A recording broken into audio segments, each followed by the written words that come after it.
అనగనగా ఒక అందమైన అడవి. ఆ అడవిలో ఒక నక్క మరియు ఒక కొంగ కలిసి ఉండేవి.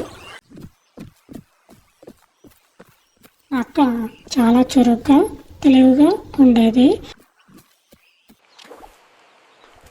మరోవైపు కొంగ మంచి మనసుతో కలిగి ఉండేది.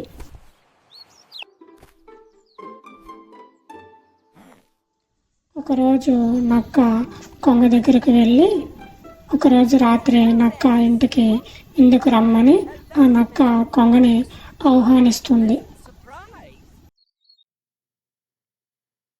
Oh, hello there. Come in. It's so good to see you. విందు సమయంలో నక్క కావాలని ఒక ప్లేట్లో సూప్ వడ్డిస్తుంది. కొంగ తన పొడవాటి ముక్కుతో ఆ సూప్ తినలేకపోతుంది. నక్క ఇదంతా చూసి కావాలని నవ్వుతుంది.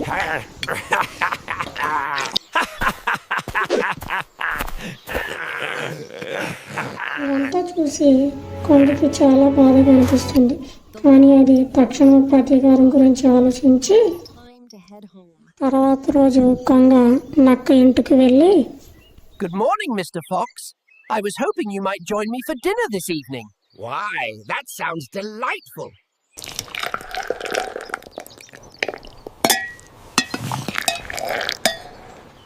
నక్క చాలా సంతోషంతో కొంగ ఇంటికి వెళ్తుంది. ఈసారి కొంగ ఆహారం పొడవాటి గ్లాసు లాంటి జార్లలో వడ్డిస్తుంది. కొంగ తన పొడవాటి ముక్కుతో సులభంగా తింటుంది. కానీ నక్క తన నోటితో ఆ జార్లలో తినలేక ఇబ్బంది పడుతుంది.